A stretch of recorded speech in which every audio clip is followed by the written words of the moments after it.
43 વર્ષ બાદ કોઈ ભારતીય પીએમ પહેલીવાર કુવૈતની મુલાકાત જશે. પીએમ મોદી કરશે નવા યુગની શરૂઆત. વડાપ્રધાન નરેન્દ્ર મોદીની કુવૈતની આગામી મુલાકાત બંને દેશો વચ્ચે સંબંધોમાં નવા યુગની શરૂઆત કરશે. પીએમ મોદી શનિવારે કુવૈતની મુલાકાતે રવાના થશે, જ્યારે 22 ડિસેમ્બરે તેઓ કુવૈતના અમીર, ક્રાઉન પ્રિન્સ અને વડાપ્રધાન સાથે અલગ અલગ બેઠકો કરશે. પછી એ જ દિવસે સાંજે તે વતન પરત ફરશે.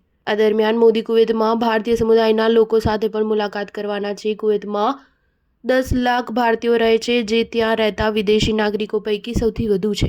43 વર્ષ પછી કોઈ ભારતીય પીએમ કુવૈતની મુલાકાત લેવાના છે. 1990માં જ્યારે ઈરાકે કુવૈત પર હુમલો કર્યો ત્યારે ભારતે તેની ટીકા નહોતી કરી, જેના કારણે કુવૈત સાથેના સંબંધોમાં તણાવ વધી ગયો છે અને લાંબા સમય સુધી બંને દેશો વચ્ચે રાજકીય વાર્તાલાપ ઠપ થઈ ગયો હતો. વિદેશ મંત્રાલયના અધિકારીઓએ કહ્યું કે પીએમ મોદીની મુલાકાત દરમિયાન ઉર્જા, હાઇડ્રોકાર્બન અને વ્યાપારી સંબંધોને લગતા મુદ્દાઓ પર ચર્ચા થશે. સ્થાનિક ચલણમાં વેપાર કરવો એ પણ એક મોટો મુદ્દો હશે. પીએમ મોદીની આ મુલાકાત એટલા માટે મહત્વની છે કારણ કે કુવૈત હવે કાઉન્સિલ ઓફ ગલ્ફ કન્ટ્રીઝનું અધ્યક્ષ બનવા જઈ રહ્યું છે. ભારત તેમની સાથે ફ્રી ટ્રેડ એગ્રીમેન્ટ કરવા ઈચ્છે છે. સ્ટાર ન્યૂઝ 7 હંમેશા સચ્ચાઈની સાથે.